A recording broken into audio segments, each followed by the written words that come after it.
Você está à beira da falência ou sendo perseguido por agiotas e não tem como pagar as suas dívidas. Porém, um jogo misterioso lhe é apresentado, prometendo te entregar um enorme prêmio em dinheiro. E tudo que você precisa fazer é vencer alguns jogos. O que você faria? Você conseguiria sobreviver a esses jogos?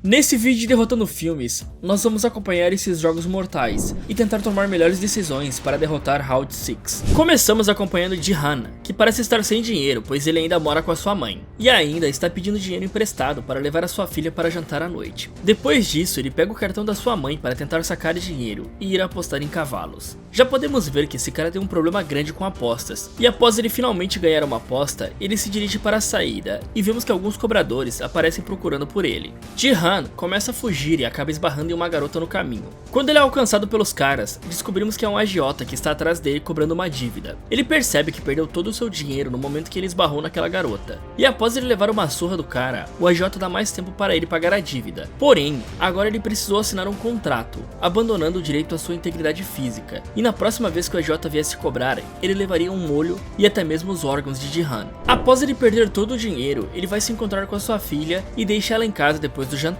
E quando Jihan estava no saguão do metrô, ele encontra com um homem de terno que senta ao seu lado e pergunta se ele gostaria de uma grande oportunidade. Jihan acha que ele era algum vendedor ou algo do tipo, mas na verdade ele estava querendo jogar um jogo de Dekti, e a cada vitória ele ganharia 100 mil wones, o que ficaria em torno de 500 reais. E se ele perdesse, ele teria que pagar a mesma quantia. Bom, como Jihan está desesperado, ele acaba aceitando. E assim que eles começam a jogar, dá pra ver que esse jogo é muito semelhante com Bater Tazo, que dependendo da sua idade você pode ter jogado ou não. Dependendo da parte do Brasil que você mora, pode ter outros nomes. Porém, a física do jogo é a mesma coisa. Você precisa jogar a sua peça na outra para fazer ela virar. Se você conseguir virá-la, você ganhou o jogo. Jihan joga a primeira vez e não consegue virar, e seu oponente vira o papel na primeira tentativa e ganha de Jihan. Porém, ele não tinha o dinheiro para pagar. Então um homem diz a ele que aceitaria o pagamento com o corpo. Calma, não é isso que vocês estão pensando.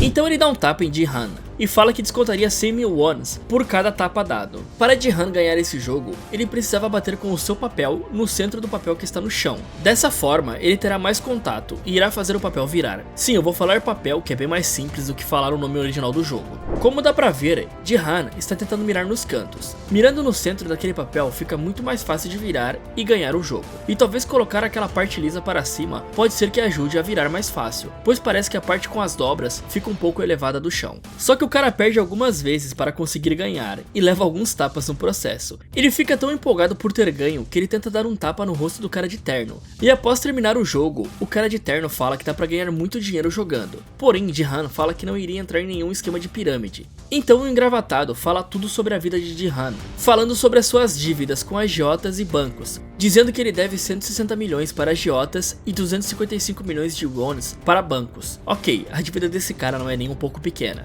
Então ele entrega um cartão e fala que existem poucas vagas, e pede para que ele ligue para aquele número. E ainda bem que ele não entrou no vagão junto com o cara, pois para aparecer uns zumbis dentro desse trem não seria muito difícil.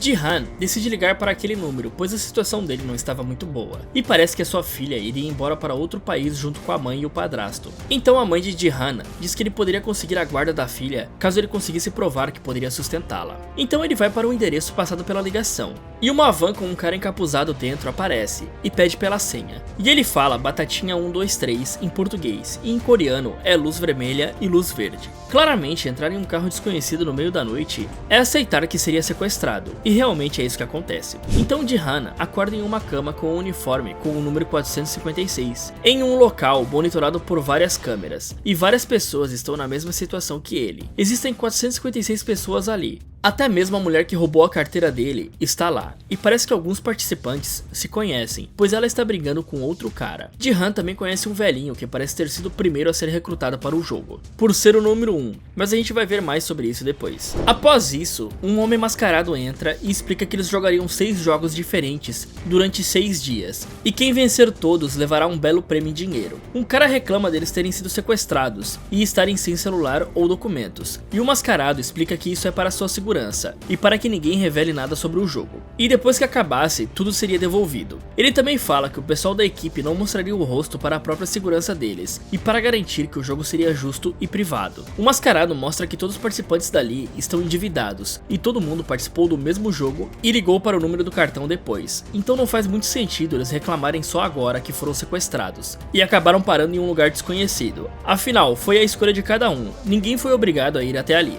E o anfitrião até dá mais uma chance para alguém desistir, e ele informa que os jogos não são divulgados antes deles começarem. Jihan pergunta o valor do prêmio, e um cofre desce do teto, e o Mascarado diz que o prêmio seria acumulado ali depois de cada jogo. Bom, isso é no mínimo suspeito. Geralmente você sabe o valor do prêmio de um jogo antes mesmo de começar a jogá-lo. Todo mundo assina um termo reconhecendo que o jogador não poderá parar de jogar, se recusar a jogar e que todo mundo poderia decidir parar os jogos. Então cada jogador vai tirar uma foto, e depois disso ir até um local onde aconteceria o primeiro jogo. E também conhecemos o cara que está por trás de tudo, acompanhando e organizando os jogos. O líder recebe uma ligação e diz que as preparações para o primeiro jogo estão completas e que eles poderiam começar. Todos são colocados juntos em um grande campo com uma árvore e uma boneca gigante. E uma voz fala que o primeiro jogo seria Batatinha Frita 1, 2, 3. Então a boneca vira para a parede e é dito que eles podem avançar quando ela estivesse cantando Batatinha 1, 2, 3. E após isso, se o seu movimento fosse detectado, você seria eliminado.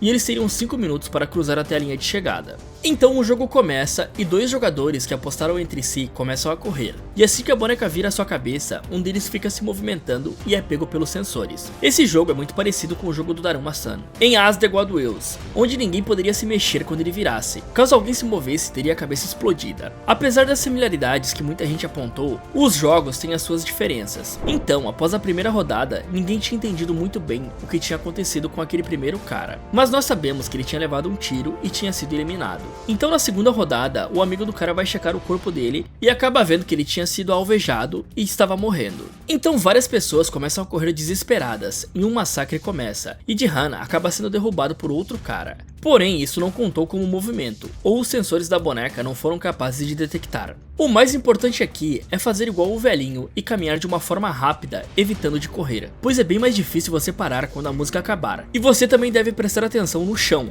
para não acabar tropeçando em nenhum corpo. A estratégia de Sang-woo de usar o corpo como uma cobertura pode ser um pouco perigosa, pois o cara da frente pode se mexer e levar um tiro, e a pessoa acabar sendo varada por esse tiro, fazendo com que você seja baleado de tabela. E eu acho muito difícil você não se mexer após levar um tiro. E se você reparar bem, algumas pessoas morrem sem se mexer muito, e outras, no caso os personagens principais, se mexem um pouco e nada acontece. Mas manter a calma e de preferência apenas andar rápido, como se você estivesse fazendo marcha atlética, pois dessa forma você também mantém mais contato com o solo, e quando a cabeça da boneca começar a virar, ficará fácil de você parar de marchar. Correr nessa situação pode acabar fazendo você ser pego pelos sensores na hora que você precisar parar. Dessa maneira você conseguiria sobreviver facilmente ao jogo e cruzar a linha de chegada sem levar um tiro. Jihan claramente não seguiu as estratégias. Provavelmente o tempo que ele ficou sentado em choque acabou prejudicando um pouco, né? Nessas situações você precisa aprender a ser racional e pensar rápido para continuar vivo. E no final, ele só tropeçou porque não usou bem da sua visão periférica para ver que tinha um corpo na sua frente. Por sorte, alguém conseguiu segurar ele. Porém, dificilmente alguém iria arriscar a própria vida para te salvar em uma situação assim. Então o jogo acaba e o teto do campo se fecha, mostrando que os participantes estão em uma ilha, distante de qualquer possível ajuda caso eles tentem fugir de lá. Depois disso, vemos como os corpos de quem morreu nos jogos são descartados e os soldados voltam para os dormitórios dos jogadores para avisar que eles venceram o primeiro jogo e mostrar a contagem de quantos foram eliminados. Dos 456 jogadores, sobraram apenas 201 jogadores. Então já dá pra entender que o objetivo do jogo é sobrar apenas um no final. Todo mundo começa a ficar desesperado querendo ir embora, e o soldado atira para o alto, dizendo que ninguém poderia desistir do jogo ou seria eliminado. Mas Sang-woo comenta sobre a regra de que a maioria poderia decidir se quer encerrar o jogo através de uma votação. O soldado concorda com a votação, mas antes ele mostra o prêmio acumulado. E digamos que essa galera tem problemas com dinheiro, e uma boa parte começa a ficar tentada a não desistir do jogo após ver os 25,5 bilhões de iones acumulados no cofre. E o soldado fala que se eles desistirem, o dinheiro de cada participante que foi eliminado seria entregue para as famílias dos mortos. Então eles começam a votação para desistir ou não do jogo, começando pelo jogador 456, no caso, Jihan, que vota para sair. Quando falta apenas um jogador para votar, sobra apenas o velhinho para desempatar a votação, e ele acaba decidindo parar o jogo. E o soldado, por fim, comenta que os jogos estão parados por enquanto, enquanto, e que se a maioria quiser participar novamente, eles estavam de portas abertas e recomeçariam os jogos. Então eles largam os jogadores na rua para voltarem para casa, e vemos que a maioria deles continuam com os problemas de dívidas. Sang-Hoo até ajuda esse cara com dinheiro para o ônibus, para ele conseguir chegar em casa, mesmo sabendo que ele está totalmente endividado. Ji-han vai direto até a polícia falar sobre os jogos, mas ninguém acredita nele, pois ele não tem provas o suficiente da onde o jogo acontecia. Ele até entrega o cartão com o número de telefone que ele ligou para entrar no jogo, porém outra pessoa atende a ligação, e depois disso o número para de funcionar. Um detetive escuta isso e acaba ficando intrigado com a história, e depois Ji-han encontra o seu amigo e eles conversam sobre suas dívidas, e ele descobre que sua mãe estava internada no hospital por causa de uma ferida nos pés, que acabou complicando por causa da diabetes, e ela precisava ser internada, porém ele não tinha dinheiro para isso. Passamos para o detetive que está procurando seu irmão que desapareceu há algum tempo, e ele acaba encontrando o mesmo cartão no quarto do seu irmão. Acompanhamos também Se-Bayo na busca por seus pais que estão na Coreia do Norte, e Abdul Ali que está sem receber no seu trabalho por um bom tempo, e ele acaba machucando gravemente o seu chefe em um acidente. E Sang-Hoo está conversando com a sua mãe pelo telefone pela última vez, antes de decidir tirar sua vida por causa das dívidas, mas alguém acaba tocando a campainha e deixando outro cartão, dizendo para ele ir para o mesmo local de antes para voltar ao jogo. Ji-han tenta pedir dinheiro emprestado para o seu amigo, para pagar o tratamento da sua mãe, mas ele não consegue nada, então ele vai beber em um bar e encontra o velhinho que era o jogador número 1. Eles falam sobre aquilo ser uma boa coincidência. Será? E começam a beber e conversar sobre voltar para o jogo, mas Ji-han ainda não está convencido a voltar. Por último, ele tenta pedir dinheiro para sua ex-esposa, e ela manda ele embora, e o atual marido dela acaba chegando e encontrando ele lá dentro pedindo por dinheiro. E quando Ji-han está indo embora, o atual marido da ex dele vai dar um dinheiro a ele, dizendo que ele nunca mais deveria aparecer na frente da família ou da própria filha, o que faz Ji-han agredir o cara e sua filha ver tudo isso acontecer. Na volta para casa, ele encontra com um detetive que pergunta sobre o jogo, e Ji-han mente dizendo que não sabia de nada, e antes de entrar em casa, ele encontra um novo cartão na sua porta, convidando ele para jogar novamente. Todo mundo entra nas vans novamente, e vemos que o detetive está seguindo a van de Ji-han, e ele chega em um cais e os carros entram em um navio. Jun-Ho consegue nocautear um soldado e se infiltrar entre os funcionários do jogo, e todos os jogadores acordam novamente no dormitório. E agora eles decidem formar equipes. A princípio eu não vejo problema em você formar um grupo, porém você precisa ter em mente que no final do jogo vai sobrar poucas pessoas, e as chances de você precisar eliminar algum colega de equipe pode ser bem grande. Vemos também que dos 201 jogadores, 187 voltaram para o jogo, e o líder manda eles ficarem de olho nos que não voltaram. E Se-Bayo bola um plano de andar pela tubulação do local para dar uma olhada. E Mie-Na-Yo dá cobertura para ela. Ela vê que os soldados estão cozinhando algo, mas ela acaba precisando voltar. O detetive conseguiu se infiltrar entre os soldados, e está em um dos quartos fazendo anotações sobre tudo que viu. No dia seguinte, eles recebem o café da manhã e vemos que um cara parece estar recebendo informações sobre quais seriam os próximos jogos. Sang-Hoo pergunta o que Se-Bayo viu naquela noite anterior, dizendo que os jogos são da infância dele, e provavelmente por ela ser da Coreia do Norte, os jogos seriam diferentes, e se ela desse alguma dica para ele, seria possível saber qual seria o próximo jogo.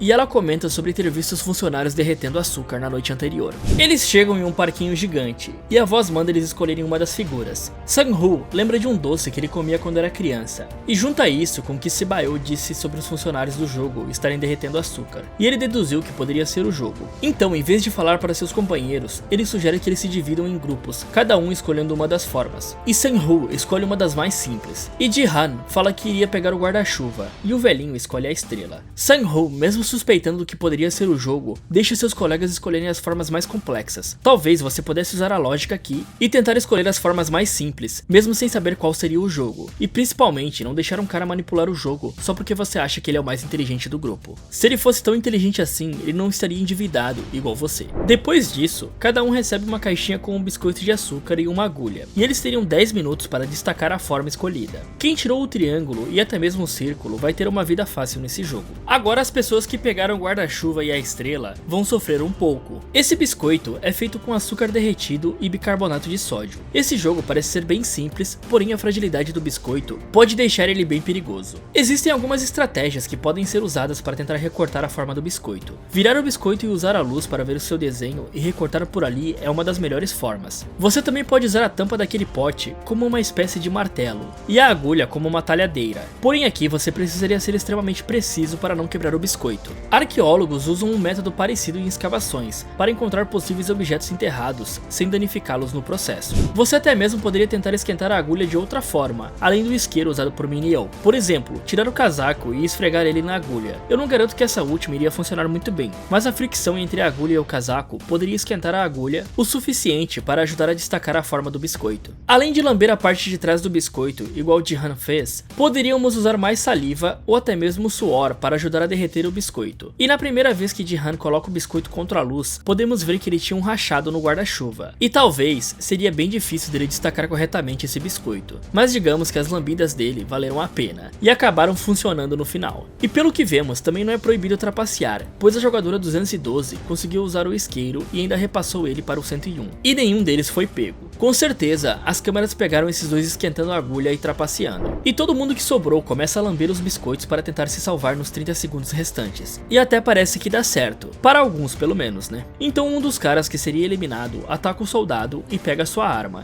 tentando usar o outro soldado como refém. A ideia funciona, mas quando ele pede para ver o rosto do cara, ele fica em choque por ser um rapaz jovem, e acaba atirando em si mesmo. O mestre do jogo chega e finaliza o soldado que revelou o seu rosto, dizendo que quem se revelasse para os jogadores seria morto, e essa era uma das regras. Além disso, vemos que está rolando um esquema de contrabando de órgãos dentro do complexo, e aquele cara que está recebendo dicas é médico, e ele consegue fazer a extração para os funcionários. Com certeza isso aqui não vai acabar muito bem. Jihan começa a suspeitar de Sang-Hoo, que parece aliviado em ver seu amigo retornando do jogo, mesmo sabendo o que ele fez. Então começa a chover dinheiro novamente no cofre, informando que 79 jogadores morreram no último jogo. Logo, o almoço da galera chega e eles recebem apenas um ovo e um refrigerante. Mineo diz algo para Deok-Soo, e eles voltam para a fila roubando a comida de outros participantes. Isso causa uma pequena briga, e esse cara acaba sendo morto. E os soldados apenas assistem, mostrando que não existem regras sobre uns matarem os outros. E logo, a voz anuncia que o jogador 271 foi eliminado, e o dinheiro é distribuído. Bom, após isso, eu duvido que alguém vai dormir tranquilo à noite. Todo mundo começa a suspeitar de que iria acontecer algo à noite, e eles começam a planejar para ficarem juntos para se proteger. Outra coisa que eles deveriam fazer era começar a criar uma espécie de barricada com as camas, provavelmente quebrando algumas delas se eles conseguissem, para usar os suportes de ferro delas como arma para se defender. O médico é avisado que ia rolar uma briga à noite, e que aquilo da comida foi feito de propósito para causar essa briga e eliminar os jogadores mais fracos do próximo jogo. O número 111 tenta procurar a gangue de Deok-Soo para tentar se proteger durante a noite, mas não dá muito certo a ideia no início, até ele falar para Deok-Soo que ele saberia qual era o próximo jogo. As luzes se apagam e ninguém faz um abrigo, todo mundo deitou nas camas e ficou esperando, como se nada fosse acontecer. Logo, uma carnificina começa e os beliches são derrubados de propósito pela equipe dos jogos. Se você não planejou nenhuma estratégia, o melhor era ir para um canto e tentar ficar escondido, ou até mesmo subir nos beliches que não foram derrubados, pegando uma barra de ferro e ficar torcendo para não precisar se defender. É bem melhor do que sair procurando pessoas para atacar e contar com a sorte para não acabar levando um golpe fatal de alguém. O grupo de Jihan procura o velhinho, mas não o encontra, e depois eles acabam lutando contra a gangue. Do nada, o velhinho aparece em cima de uma das camas, pedindo para o jogo parar, e automaticamente a luta é parada pelos soldados. Estranho, não? Então todos se apresentam para uma revista, e vemos que 27 pessoas foram mortas naquele jogo bônus. E Mineo, que está jogando seu próprio jogo, chama Deok-Soo para dar uma relaxada, e ela tenta extrair alguma informação do cara sobre o médico. E ela também pede para os dois ficarem juntos até o final. Mineo também fala que se ele a atrair, ela iria matá-lo. O detetive continua escrevendo suas anotações sobre o que descobriu, e nota que o soldado do lado está tossindo em código Morse. E no dia seguinte, o terceiro jogo vai começar, e todos são levados para uma sala. E a voz manda eles formarem equipes de 10 pessoas. E como aquele médico já sabe qual seria o próximo jogo, Deok-Soo manda o número 278 formar equipes apenas com homens, que pareçam ser fortes, o que indica que seria um jogo de força. Sang-Woo e Jihan conversam sobre o jogo, dizendo que eles precisavam de mais pessoas para a equipe. E Sang-Woo manda eles procurarem por mais homens. Após as equipes serem formadas, Mineo acaba se metendo na equipe deles, pois ainda faltava uma pessoa, e Deok-Soo negou que ela entrasse na equipe deles. O terceiro jogo é apresentado, e é um cabo de guerra. E as equipes que irão jogar começam a ser sorteadas, e o time de Deok-Soo fica feliz pois ele tem a força bruta. Mas existem algumas estratégias que podem ser usadas aqui. Primeiramente, a distribuição dos jogadores deveria ser feita entre o mais forte e resistente no final, e o segundo mais forte na frente. E depois disso, no meio da corda, você precisa intercalar colocando um jogador com menos força força e depois um com mais força, e fazer isso pelo restante da corda. Dessa maneira, toda a fila ficaria balanceada e não correria o risco da fila acabar ficando com duas pessoas fracas no meio. Geralmente o último cara também enrola a corda nas costas para ajudar a puxar o seu time para trás. E pelo que eu vi em competições profissionais, a galera passa a corda apenas por um lado, e não como vimos na série. Eles também usam uma estratégia parecida com a que o velhinho passou, de praticamente ficar sentado segurando a corda. Os caras praticamente puxam a corda tentando deitar. Dessa forma eles usam mais força nas pernas do que nos braços, puxando a corda com a força das pernas. E pelo que deu pra ver nas competições, o time que consegue aguentar ser puxado por mais tempo acaba fazendo o outro time ficar cansado. E quando finalmente eles começam a puxar, fica muito mais fácil de ganhar. Então eles deveriam ficar na posição desses caras, com os joelhos flexionados e na linha dos ombros, e com as costas retas, ficando com os calcanhares no chão. Dessa forma, você vai deixar seu peso fazer o trabalho, e sempre usando as suas pernas para puxar. E garotas, não se enganem, só porque Sang-Hoo disse que precisava de mais homens para o jogo, não quer dizer que isso é melhor, pois existem competições profissionais de cabo de guerra para ambos os sexos, e a estratégia é a mesma. Então eles começam o jogo deitando para trás de uma forma meio diferente do que eu falei. O certo seria ficar agachado e com as costas retas e os joelhos alinhados, para ficar aguentando o outro time puxar. E só para lembrar, eles também não distribuíram corretamente os jogadores pela corda. Eles seguram por 10 segundos, olhando os outros jogadores fazerem força, e quando um começa a escorregar, eles começam a puxar praticamente pulando, o que acabaria fazendo essa galera escorregar. Para puxar, eles deveriam usar aquela posição, dando passos lentos para trás, evitando que você perca contato com o chão. A outra equipe acaba se recuperando, e Sang-Hoo tem uma ideia de dar 3 passos para frente para acabar desequilibrando os oponentes. Eles contam até 3 e fazem a estratégia, e Gi-han quase acaba caindo, mas a estratégia acaba funcionando, e eles finalmente derrubam um outro grupo, e terminam completamente exaustos e com suas mãos bem machucadas. E agora só sobrou 40 jogadores. Mine-Oh tenta entrar no grupo de Gi-han, puxando o papo com a galera, e Sang-Hoo comenta que a noite pode ter outra briga, e eles precisavam se preparar. A equipe faz uma barricada com o restante das camas, para impedir que alguém passe ali à noite. Doksu vai tirar um sarro de Ji-han, e Ji-han acaba deixando ele confuso ao perguntar se ele confiava na sua gangue, o que acabou deixando o cara com o pé atrás sobre dormir à noite, pois ele começou a pensar que qualquer um do seu grupo poderia matá-lo, por ele ser o mais forte do grupo, e isso ainda acabou garantindo que não tivesse nenhuma briga à noite. Eles organizam duplas para vigiarem durante a noite, revezando com outras pessoas após um tempo, o que é bem inteligente, e provavelmente vai funcionar se os dois vigias não acabarem dormindo, né? Sang-Hoo e Ali fazem a primeira ronda, e eles conversam um pouco sobre as suas vidas, e aí vemos que o detetive finalmente se junta ao grupo que está extraindo os órgãos dos participantes eliminados, e parece que o cara que ele matou no começo fazia parte do esquema e era um dos entregadores. Doksu começa a suspeitar do médico que está demorando muito para retornar ao dormitório. Enquanto isso, a equipe de contrabandistas começa a discutir entre si sobre a última entrega estar com olhos estragados e que isso foi descontado do pagamento, além de outros problemas que eles tiveram. Após retirar os órgãos, o médico pede pelo próximo jogo, e os soldados ainda não sabem informar qual era o jogo, o que faz o cara ficar bem bravo, pegando um bisturi e indo para cima de um dos soldados. Uma luta acontece e o médico mata o soldado e foge da sala, deixando o outro cara lá. O médico volta até a sala do parquinho e começa a discutir com o soldado, que diz não se importar por ele ter matado seu companheiro, e eles poderiam voltar para a sala e jogar o corpo dele no incinerador e continuar com seu esquema de contrabando normalmente, e que se os dois fossem pegos ali, ambos morreriam. Então, para ganhar a confiança do médico, ele mostra o seu rosto. Enquanto isso, o detetive e mais um cara estão indo fazer a entrega, descendo por uma escada onde tem dinamites na parede, e o soldado fala que os VIPs iriam explodir tudo quando o jogo acabasse. Essa pergunta acaba deixando o soldado desconfiado, e ele descobre que aquele ali não era o número 29 original. Ele ameaça o detetive com uma faca, e Jun-Ho puxa o seu revólver e começa a interrogar o cara, pois antes eles falaram que um dos corpos estava sem um rim, e o detetive tinha recebido o rim do seu irmão. O soldado diz que seria impossível isso ter acontecido, pois era uma mulher, e ele manda ele verificar a lista dos jogadores na sala do líder. O soldado tenta convencer Jun-Ho para eles trabalharem juntos, mas acaba sendo finalizado por um tiro. Jin-Han lembra de seu passado e do seu amigo que acabou morrendo em uma greve que ele fez no seu trabalho antigo, e naquela época eles fizeram uma barricada parecida com aquela, mas a situação não acabou muito bem. O velhinho também começa a passar mal após a conversa dos dois, provavelmente por causa do tumor que ele tinha mencionado no começo. Ele estava com febre e Ji-Han começa a cuidar dele. O líder acaba descobrindo sobre o esquema da galera e diz que não ligava deles roubarem os corpos, mas sim por eles terem destruído a igualdade que todos tinham ali no jogo. e por isso ele não poderia ser perdoado.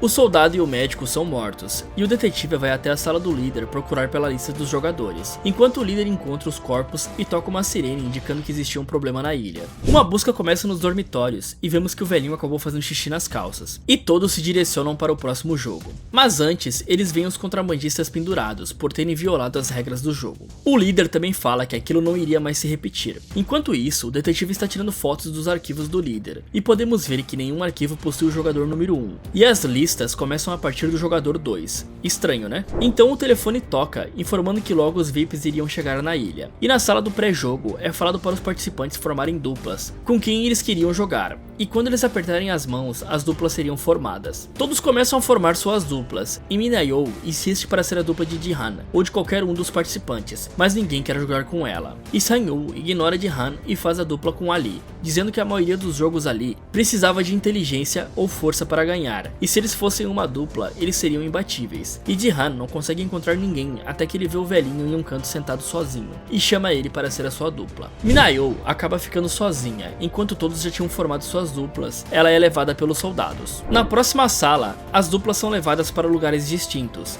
e eles recebem 2 sacos com 10 bolinhas de gold cada. E o velhinho chama Jihan para fazer um pacto, dizendo que eles seriam Gambu, algo equivalente a melhores amigos. Mas a voz informa que as 10 bolinhas de gold seriam usadas para competir contra a sua dupla, o que acaba deixando todo mundo em choque, pensando que eles teriam que vencer e consequentemente eliminar seu parceiro de jogo. E eu falei antes, que fazer amigos ali dentro poderia deixar a situação bem complicada. Bom, além dessa dupla composta por marido e esposa, que terão uma difícil decisão a tomar, se você estivesse com qualquer outro parceiro ali, não seria muito difícil usar a lógica e pensar em salvar a sua vida. Afinal, você já sabe que as pessoas acabam morrendo nesse jogo. Existem inúmeros jogos que podem ser jogados com bolinha de gude. A maioria escolhe um jogo de sorte, como adivinhar quantas bolinhas tinha na mão do seu oponente. Com esse tipo de jogo, fica impossível você bolar alguma estratégia para ganhar, pois é pura sorte. E existem outros jogos que contam muito mais se você é bom em jogar bolinha de gude. E também existe a possibilidade que se você tem coragem o suficiente para trapacear, você poderia salvar a sua vida, igual Sang-woo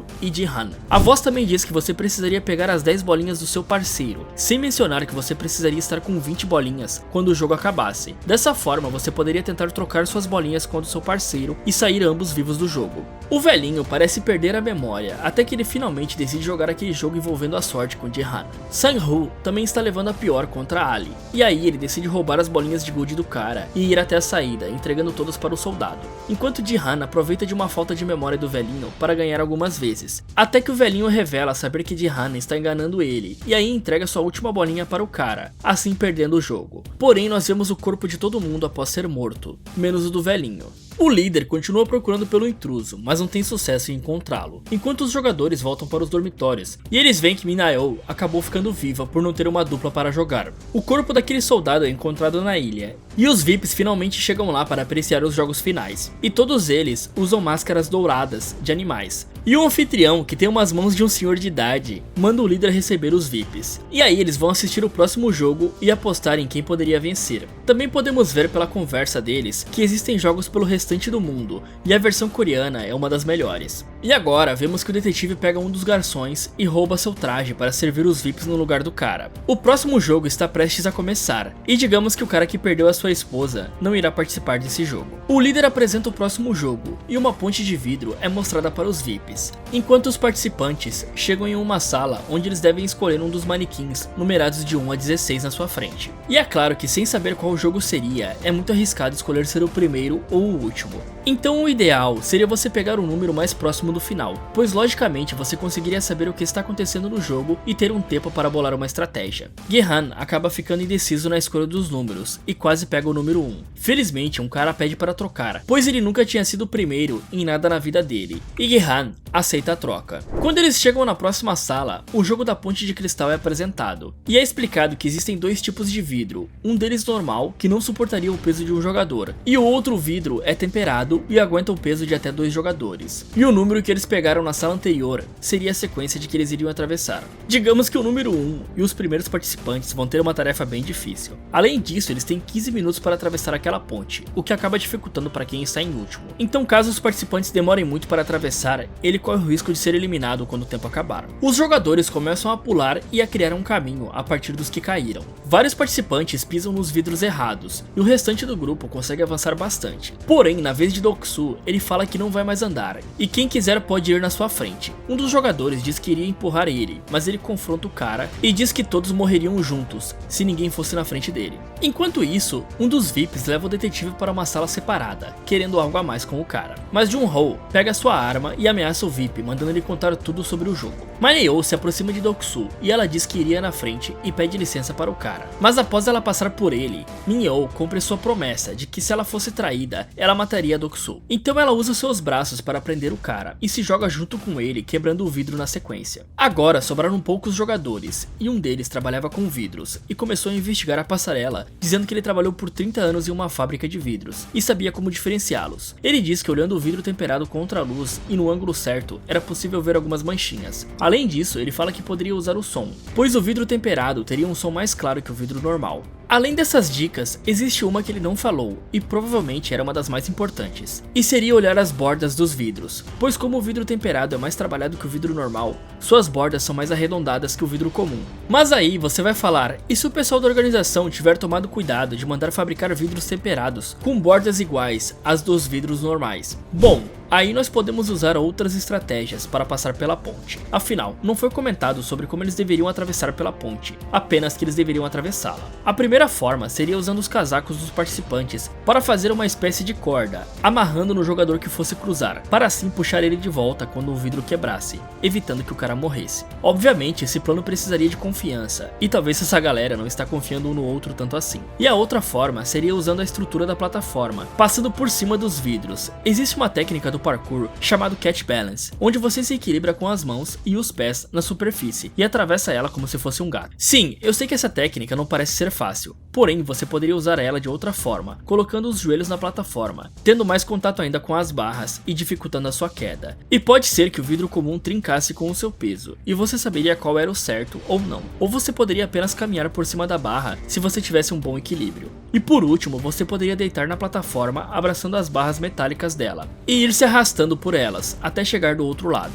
Após o cara que trabalha com vidros usar o seu conhecimento para achar os vidros temperados, os VIPs e o líder identificam o porquê dele saber diferenciar os vidros, e o líder fala que ele está usando a refração da luz, então ele desliga as luzes para evitar que ele continue fazendo isso. Então para eles agora sobra apenas usar o som para identificar o que fazer. Bom, nessa parte aqui eles poderiam usar os cordões das calças para amarrar a bolinha de gude, e usá-la para bater no vidro sem perdê-la. Existe um nó chamado punho de macaco, usado em alpinismo ou até mesmo para defesa pessoal. Geralmente esse nó envolve uma bola de aço no meio do nó, o que pode machucar muito o seu agressor. Digamos que ela até poderia quebrar o vidro normal, dependendo da força que você usasse. No caso aqui, você substituiria a bola de aço por uma bolinha de gude, e o nó protegeria a bolinha de gude de quebrar no impacto, e você conseguiria puxá-la de volta usando o cordão. E eu recomendaria guardar essa bolinha de gude para mais tarde. Obviamente você não teria tempo para montar um desse perfeitamente, mas conseguindo montar de uma forma que segurasse a bolinha de gude, já seria perfeito para testar o som do vidro e garantir a passagem para o grupo. E caso você ache que não exista um cordão na parte interior da calça da galera, eles poderiam usar aquele colete para envolver a bolinha em uma espécie de bolsa, e usar essa bolsa feita com o colete para bater no vidro. Provavelmente seria até mais fácil que fazer aquele nó. E sim galera, eu testei aqui e realmente faz um barulho no vidro, mesmo com o tecido em volta. Eles ficam sem alternativa, e Sang-Ho empurra o número 13, fazendo ele cair em um vidro comum. O contador começa a zerar, então os 3 jogadores restantes cruzam a ponte e ela explode no final, jogando vários cacos de vidros para todos os lados, e um deles acabou ferindo Sambayo. Então vemos que o detetive, após conseguir as informações do VIP, tenta escapar usando o traje de mergulho, e o líder vai atrás dele com um rastreador para encontrá-lo. Os 3 jogadores restantes voltam para os dormitórios, e agora podemos ver claramente todos os jogos lá atrás, indicando que existiam dicas do que estava por vir. Você apenas precisava ser observador. Ji-Han questiona Sang-Ho por ele ter empurrado aquele cara, sendo que faltava apenas um passo para acabar, e os dois discutem por isso. Mas os soldados aparecem falando sobre um presente para os finalistas, e mandando eles vestirem uma roupa especial para o evento. E aqui podemos ver quão sério é o ferimento de Sambayo. Provavelmente ela também está com uma hemorragia interna, e usar um pedaço de roupa não vai ser o suficiente para estancar o sangramento. Enquanto isso, o detetive acaba em outra ilha, fugindo dos organizadores do jogo. Ele até consegue ligar para o seu chefe, informando sobre ele estar em uma ilha no mar sudoeste. Porém existem várias ilhas dessas, provavelmente a guarda costeira não iria conseguir encontrá-lo facilmente. Talvez se ele conseguisse manter o sinal do celular por mais tempo, a localização dele poderia ser encontrada, mesmo que fosse aproximada. Eu tentaria colocar e amarrar o celular em uma árvore, apenas para manter o sinal funcionando e garantir que aqueles vídeos seriam enviados. Ele tenta enviar todas as provas que juntou até agora e continua sua fuga. E não dá pra saber a dimensão daquela ilha, mas ela não parece ser muito grande. Jun-Ho até poderia tentar render um dos soldados para conseguir uma arma, mas ele acaba sendo encurralado pelo líder, que parece ter um bom conhecimento sobre a polícia coreana, dizendo que o revólver dele possuía apenas 3 munições reais. Uma das câmaras do revólver era obrigatoriamente vazia, e a primeira munição da arma de um policial coreano é de festim. Isso é feito pois eles usam essa estratégia para tentar assustar o criminoso primeiro antes de precisar realmente atirar no cara. O líder se aproxima de Jun-Ho, e ele desperdiça o único tiro dele no ombro do líder, e In-Ho lhe convida para se juntar a ele. Jun-Ho nega o convite, então o irmão lhe dá a mesma cortesia, atirando no ombro do detetive, fazendo ele cair na água. Digamos que se esse cara não bateu a cabeça em uma pedra e ficou desacordado, ele tem chances de ficar vivo. Enquanto isso, o trio está desfrutando de um belo banquete, e após eles terminarem, apenas uma faca é deixada para cada. À noite, Ji-Han conversa com a garota, falando que ela estava ferida e eles poderiam ficar juntos para o próximo jogo, e vencer Sang-Ho, dividindo o dinheiro do prêmio e saindo de lá. Bom, eu já falei pra vocês que nesse estilo de jogo, apenas um deve sair vivo. Sang-Ho adormece, e Ji-Han até pensa em atacá-lo com a faca, mas acaba desistindo, pois ele vê que Sam-Baeo está em um estado crítico, e quando Ji-Han sai para pedir ajuda, vemos que Sang-Ho apenas fingiu dormir e acabou matando Sam-Baeo. Os dois últimos jogadores são levados para a arena final, e por fim o jogo da Lula será jogado, onde o atacante precisa entrar no desenho da Lula e passar pela defesa, até tocar na cabeça da Lula com o pé para vencer, e o defensor deve tentar empurrar o atacante para fora do desenho. Além disso, tem uma regra que diz que se algum dos participantes não puder continuar jogando, ou seja, morrer, o jogador restante ganha a partida. Eu não sei se vocês já ouviram falar, mas esse jogo é extremamente parecido com o nosso conhecido Garrafão. Dependendo do lugar existem regras diferentes, mas em essência, esse era um jogo onde você andava por linhas desenhadas no chão e passava pelos portões, e quem pisasse na linha ou cometesse alguma infração, levaria uns bons supapos. E digamos que ele era bem parecido com o jogo da Lula, e tinha essa parte de contato também. O líder menciona que na infância, esse era o jogo mais violento de todos. Os participantes começam o jogo e ambos estão com facas. Ji-Han utiliza areia, jogando no rosto de Sang-Ho, para conseguir passar pela primeira parte do jogo. E depois eles conversam sobre Sang-Ho ter matado Sam-Baeo, e Sang-Ho fala que finalizou ela, pois os dois poderiam desistir do jogo e abandonar todo o dinheiro. Os dois iniciam um combate com facas e acabam se desarmando. E depois disso eles partem para um combate direto. E eu indico sempre ir para as partes sensíveis do corpo, tentar golpear a garganta, a virilha ou até mesmo os olhos. Dessa forma você consegue incapacitar momentaneamente um agressor. E aí, Ji-Han poderia finalizá-la com a faca depois. Por fim, Ji-Han consegue vencer a luta, mas ele não consegue finalizar Sang-Ho e começa a andar até a cabeça da Lula. Porém, ele desiste no meio e diz que queria fazer uma votação para desistir do jogo. Mas Sang-Ho não aceita e usa aquela faca que estava do seu lado para acabar com o jogo e com a sua vida. Após isso, o líder dá os parabéns para Ji-Han por ganhar o jogo, e ele pergunta por que eles faziam aquilo, e o cara explica dizendo que era igual uma corrida de cavalos, e que ele também ficou surpreso pela vitória de Ji-Han, e ele é jogado na rua vendado, amarrado e com um cartão na boca. Quando ele checa o extrato do cartão, ele vê que o prêmio inteiro estava lá, ficando completamente em choque com o que aconteceu. Ele até encontra a mãe de Sang-Ho, que fica preocupada com ele e dá algo para ele levar para casa. Ela também menciona que fazem 2 dias que a mãe de Ji-Han não atende o telefone. Chegando em casa, ele encontra sua mãe no chão, e ela acabou falecendo por causa da sua doença, o que deixou Ji-Han completamente devastado. Um ano depois, vemos ele em um trem do metrô, indo até o seu banco, que o chamou lá para tentar mudar a conta dele e oferecer um serviço que rendesse mais juros. Ji-Han acaba pedindo dinheiro emprestado para o bancário, indicando que a sua fortuna estava toda lá parada. Depois disso, ele vai beber na beira do rio, e uma mulher lhe oferece flores, e ele acaba comprando uma. E na flor tinha um cartão parecido com o que ele recebeu no início de tudo. Porém, nesse cartão existia um endereço e estava escrito que era do seu melhor amigo. Ele vai até o local e encontra o velhinho deitado em um leito improvisado de hospital. O velhinho fala sobre um sem-teto que está sentado na rua e que ninguém ajudava ele. Ji-Han pergunta se ele estava por trás de tudo isso, e o velhinho convida ele para jogar um último jogo. E caso ele ganhasse, ele teria todas as respostas. O jogo seria se ninguém ajudasse o sem-teto, ele ganharia. e se alguém ajudasse, Gi-hun teria todas as suas respostas. Novamente, as regras não são claras, e nada impediria do próprio Gi-hun ir lá ajudar um morador de rua. Yin-nan fala que ganhava dinheiro com empréstimos e pergunta se Gi-hun ainda acreditava nas pessoas. Yin-nan diz saber que Gi-hun nunca tocou no dinheiro, e ele fala que isso foi a recompensa dele pela sorte e esforço no jogo, e ele tinha o direito de gastar. Yin-nan comenta que para quem tem muito dinheiro, a vida se torna chata, e não importa o que você comer, beber ou comprar, nada lhe traz felicidade, e seus clientes também tinham esse sentimento. Então todos se reuniram para procurar algo que eles pudessem fazer por diversão, e Yin-nan comenta que nunca obrigou ninguém a jogar. Ele completa dizendo que apenas assistir não estava lhe dando o mesmo sentimento, e por isso ele resolveu jogar um último jogo antes de morrer. A polícia chega finalmente para ajudar aquele morador de rua, porém o velhinho acaba morrendo sem dar as respostas para Gi-hun. Ele resolve mudar o seu visual e vai até o irmão de Sebaeol, tirando o garoto daquele orfanato e levando ele até a mãe de Sang-ho, apresentando os dois e deixando uma mala cheia de dinheiro com ela. Novamente no metrô, Gi-hun está indo em direção ao aeroporto, indo visitar a sua filha, mas ele acaba avistando uma cena bem familiar. O vendedor está novamente recrutando jogadores para aqueles mesmos jogos mortais. Gi-hun tenta chegar até ele, mas ele escapa entrando em um trem. Ele manda o cara nunca jogar e pega o seu cartão. Quando ele está embarcando no avião, Gi-hun decide ligar para aquele número e acaba sendo reconhecido. E agora ele fala que iria atrás da organização e que iria descobrir quem são eles e como eles saem ilesos das atrocidades que eles cometem.